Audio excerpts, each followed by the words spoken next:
તત્વોને લઈને ગુનાહિત પ્રવૃત્તિઓને લઈ અંબાજીના લોકોમાં ભયનો માહોલ જોવા મળી રહ્યો છે। અંબાજી બંધ રાખી અને વેપારી દ્વારા પોલીસને આવેદનપત્ર આપવામાં આવ્યું હતું।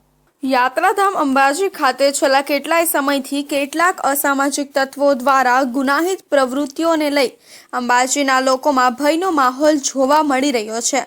તેને લઈ હાલ 2 દિવસ અગાઉ પણ એક મેડિકલ સ્ટોર ઉપર અસામાજિક તત્વો દ્વારા હુમલો કરવામાં આવ્યો હતો। તેને લઈ વેપારી દ્વારા અંબાજી બંધ રાખવામાં આવ્યું હતું। આ અસામાજિક તત્વો દ્વારા મોબાઈલ ચોરીની ઘટના હોય કે બાઇક પર જતા માણસો પર પથ્થરબાજી કરી મોબાઈલ ઝૂંટી અને ફરાર થઈ જતા હોય છે। જ્યારે આ અસામાજિક તત્વોને જાણે પોલીસનો કોઈ ખોફ ના હોય તેમ 10 થી 15 લોકોના ટોળામાં આવી મોબાઈલ ચોરવાની ઘટના હોય કે ચોરીની ઘટનાને અંજામ આપતા હોય છે। ત્યારે સ્વયંભૂ વેપારી દ્વારા અંબાજી બંધ રાખી પોલીસને આવેદનપત્ર આપવામાં આવ્યું હતું। પોલીસ દ્વારા પણ ખાતરી આપવામાં આવી છે કે હવે પછી કોઈ પણ આવા બનાવો નહીં બને।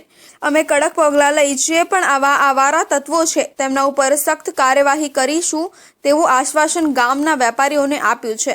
હવે જોવાનું એ રહ્યું કે આગામી સમયમાં ભાદરવી પૂનમનો મેળો પણ આવી રહ્યો છે ત્યારે પોલીસ દ્વારા કેટલી સતર્કતાથી અસામાજિક તત્વો ઉપર લગામ લગાવાશે। સાંજના અંબાજી ટાઉનમાં એક સામાન્ય બોલાચાલીનો બનાવ બનેલ, જે સંબંધે ફરિયાદ આપેલી હતી અને તેમાં 2 આરોપીને એરેસ્ટ કરી લીધેલા છે। પણ અંબાજી ટાઉનના માણસોની રજૂઆત હતી કે આરોપીને એરેસ્ટ કરવામાં આવે, વિસ્તારમાં પેટ્રોલિંગ રાખવામાં આવે, મોટરસાઇકલનું પેટ્રોલિંગ કરવામાં આવે। એ બાબતે